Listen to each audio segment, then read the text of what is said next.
Saudari-saudara yang dikasihi Tuhan, saya akan memulai khotbah pagi ini dengan pertanyaan tentang mendidik anak. Panjenengan banyak yang sudah sepuh, kagungan putra, juga yang muda-muda, punya anak yang masih kecil, remaja atau OMK. Pertanyaannya sangat sederhana. Mendidik anak itu sulit atau mudah? Yo, sing bengok sakarmu ning bengok. Mendidik anak itu sulit atau mudah? Sulit ya? Nek ono kemungkinan ketiga saya tawarkan. Katanya mendidik anak itu sulit. Tetapi saya tawarkan kemudian yang ketiga. Yang satu sulit, yang kedua mudah, yang ketiga gampang-gampang susah. Nah, sekarang Anda harus teriak. Tiga pilihan itu pilih satu. Sulit, mudah, gampang-gampang susah. Yang keras ya. Mendidik mendidik anak itu sulit, mudah, atau gampang-gampang susah? Gampang-gampang susah. Saya tahu susahnya. Saya tahu. Kita mendidik anak untuk menjadi anak yang benar dan baik, yang mudeng lan bener gitu kan. Ning betapa tidak mudah kita memberi contoh tentang itu. Mulane awake dhewe gampang-gampang mudah. Hei, ora entuk merokok. Ning bapake klepas-klepus merokok. Ya kan? Iya. Atau ayah saya itu nggak pernah ke gereja. Tetapi kalau anaknya hari Minggu tidak ke gereja, dimarahin, dioprak-oprak, kon cepet adus supaya lalu berangkat ke gereja. Tetapi orang tua sendiri tidak melakukan itu. Jadi benar, gampang-gampang susah. Saudari-saudara, gereja memang mempunyai tahapan pendidikan iman, ya kan? Berjenjang, ya kan?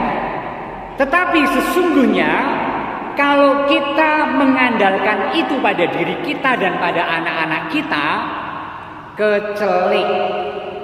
Karena itu tetaplah tidak memadai untuk bekal kebanggaan, pengetahuan, kemantepan beriman kepada Tuhan Yesus.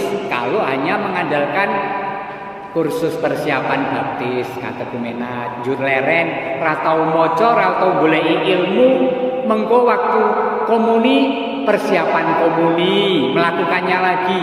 Sesudah persiapan komuni, persiapan sakramen kasantosan, sakramen penguatan, dan hanya begitu tidaklah cukup. Dan umat Israel mempunyai tradisi, yaitu sungguh-sungguh pendidikan iman itu pertama-tama adalah sungguh tanggung jawab keluarga, tanggung jawab orang tua. Itulah kenapa misalnya delok ini wae ngono gumun, delok ini wae rasa gumunan. Wis nene Bu, mirsani mriki Bu, rasa njopo Ibu. Nah, mirsani gini. Ya, lihat sini saja enggak usah di sana, biar diurus. Nah, saudari-saudara, umat Israel itu masing-masing pribadi dan keluarga sangat bertanggung jawab atas pendidikan iman dalam keluarga. Itulah kenapa setiap malam seorang bapak ketika ngeloni anak itu menceritakan tentang cerita-cerita kudus dan sejarah umat Israel. Dan kalau malam Paskah, cerita seorang bapak itu lengkap. Dari panggilan Abraham dan terutama pembebasan dari perbudakan Mesir, lalu diutuslah nabi-nabi dan seterusnya. Dahsyat loh. Maka saya tidak heran Yahudi itu hidupnya sekarang diaspora. Diaspora itu artinya tersebar di mana-mana di seluruh dunia. Bahkan katanya penduduk negeri Israel yang di tanahnya sendiri itu lebih sedikit dari komunitas Yahudi yang ada di misalnya di New York atau Philadelphia. Tetapi walaupun diaspora dan sedikit, iman-iman anak itu sangat kuat. Memegang iman, tahu tentang sejarah iman, menghidupi doa dan tradisi. Walaupun rano koncone, karena kekuatannya itu ada dalam keluarga. Itu adalah cara Allah mendidik. Saya ingin mengulang berkali-kali di sini keprihatinan saya bahwa di banyak sekali keluarga anak-anaknya metal saka iman kapercayaan marang Gusti Allah lumantar Gusti Yesus. Itu banyak sekali. Maka jangan menyalahkan gereja dan siapapun. Ketuklah diri sendiri seberapa jauh saya bertanggung jawab atas anggota keluarga saya untuk sungguh-sungguh mengembangkan iman secara bertanggung jawab untuk kepentingan sendiri apa sih? Kita doakan untuk mereka yang meninggalkan iman, anak-anak Anda, kakak adik saudara, tetangga dan kenalan baik kita. Kita doakan. Nah, kembali mereka menjadi tough dan kuat karena kesadaran bahwa iman itu bukan orang lain. Iman itu adalah pertama-tama aku kuat, aku mengimani, aku mengalami Tuhan. Dan bagaimana saya bertumbuh kalau aku tidak sungguh-sungguh searching tentang iman kepercayaan. Saya prihatin kalau cerdas cermat itu pertanyaan soal umur berapa Tuhan Yesus disalibkan. Warna liturgi itu apa saja? Kenapa tidak pertanyaan mengapa gereja beribadah hari Minggu? Gampang toh, merayakan kebangkitan Tuhan. Atau mengapa kita harus berdoa? Ya karena kita punya relasi dengan Tuhan yang melindungi dan punya kekuatan dahsyat Maha Kuasa sehingga kita bisa mengandalkan Dia. Pertanyaan itu sungguh terjawab pada yang Anda gimbal masing-masing. Ya kan? Apapun ada di sana dan kita harus ke sana atau dengan buku-buku atau dengan pertanyaan mereka yang sudah tahu tentang itu. Kadang-kadang banyak pertanyaan kepada saya, Romo, kapan kasulaping dipakai? Gampang langsung buka kasulaping, seret. Lalu saya mengatakan kasulaping pada minggu Gaudete, yaitu minggu ketiga Advent. Aduh, Romo pinter banget, cepet jawab. Yo pinter mergo iki. Ya tetapi aku menjadi tahu karena aku mau untuk mencarinya. Nah, anak-anak Israel itu dididik oleh orang tua untuk paham dan menghidupi tradisi agama, dan ini penting. Paham. Bahkan ada satu kredo, satu aku percaya di antara mereka adalah yang disebut Shema. Shema, S-H-E-M-A. Sebenarnya Shema itu arti harafiahnya dengarlah. Biasanya judul itu diambil dari kata pertama, dengarlah. Apa yang perlu didengarkan? Bacaan pertama mengatakan, dengarlah hai orang Israel, Tuhan itu Allah kita, Tuhan itu Esa. Kasihlah Tuhan Allahmu dengan segenap hatimu, dengan segenap jiwamu, dan dengan segenap kekuatanmu. Itu Shema. Dan setiap kali ada perkumpulan anak-anak di sekolah atau dimanapun, kemudian seseorang akan berseru Shema. Lalu semua dengarlah hai orang Israel, Tuhan itu Allah kita, Tuhan itu Esa. Kasihlah Tuhan Allahmu dengan segenap hatimu, dengan segenap akal budimu, dengan segenap kekuatanmu. Apal Shema. Nah, itu dididik melalui keluarga karena tidak ada komunitas yang besar yang membuat anak-anak kerasan, tetapi keluarga dan keluarga. Maka saya menghimbau, tidak ada kata terlambat untuk terus menghidupi iman dalam keluarga, baik dalam pengetahuan tetapi juga dalam tradisi agama. Ora cukup nek neng gereja tok, apa meneh pandemi, banyak halangan. Saya menelpon seorang ibu. Halo, saya bisa berbicara?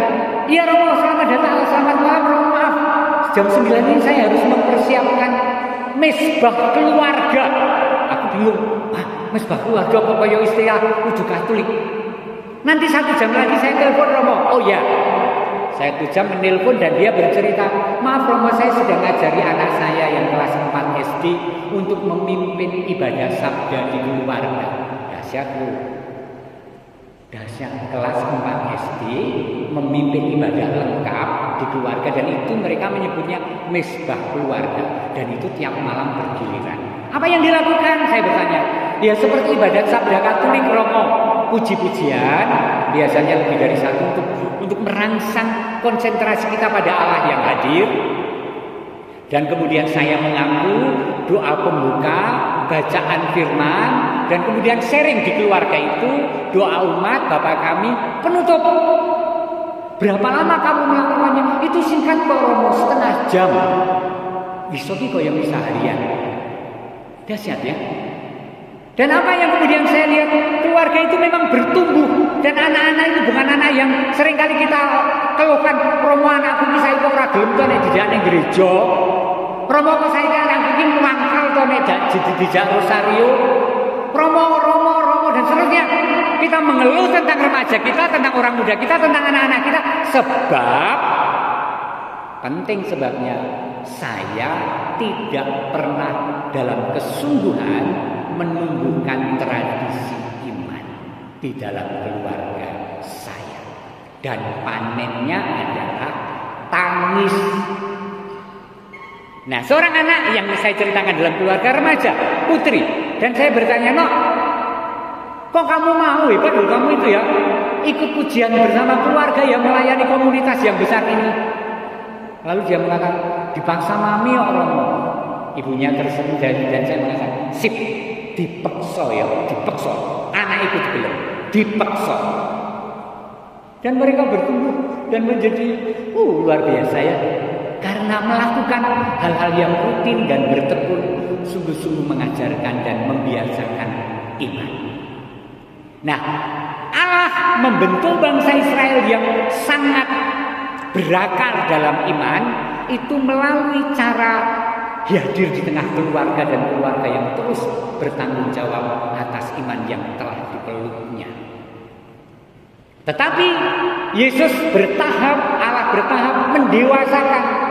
Kalau dalam perjanjian lama umat Israel, kasihlah Tuhan Allahmu titik. Sekarang Yesus di Injil suci menyebut yang kedua. Dikatakan di sana,